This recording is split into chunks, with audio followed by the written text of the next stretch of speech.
Dans le Sila, le système des Nations Unies agit aussi en faveur des déplacés. Abrités au camp de Gouroukoun, ce sont pour la plupart des femmes et des enfants. Ils ont choisi volontairement l'intégration locale et pour favoriser leur autonomisation, ils reçoivent des Nations Unies divers matériels de travail.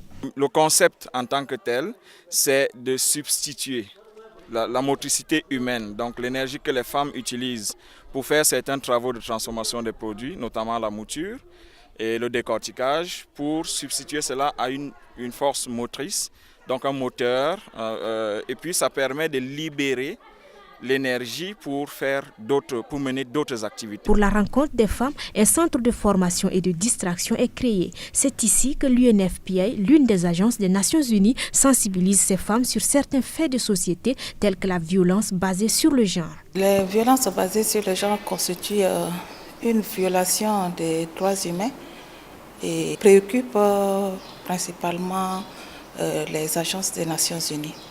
Les principales victimes, c'est les femmes et les enfants. Et les actions qui sont menées sont les actions de sensibilisation, de formation et d'appui divers que nous apportons aux victimes.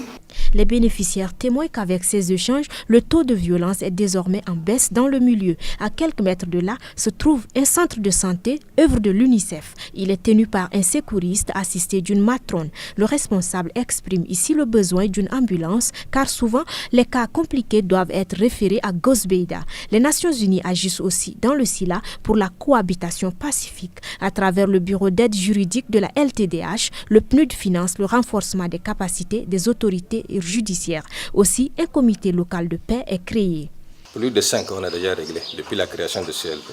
On a déjà réglé 5 cas. Une fois, on était à Droti pour un problème agriculteur-éleveur, à Koutoufou pour problème foncier. Tout ce que nous faisons sur le terrain, comme vous le voyez, nous travaillons en étroite collaboration avec les autorités administratives. En perspective, deux agences des Nations Unies, à savoir le PNUD et le FAO, développent un programme de développement pour les populations. Il s'agit, entre autres, du projet d'assistance au retour des agropasteurs et éleveurs et celui d'appui à la stabilisation des ménages vulnérables des retournés à l'est du Tchad.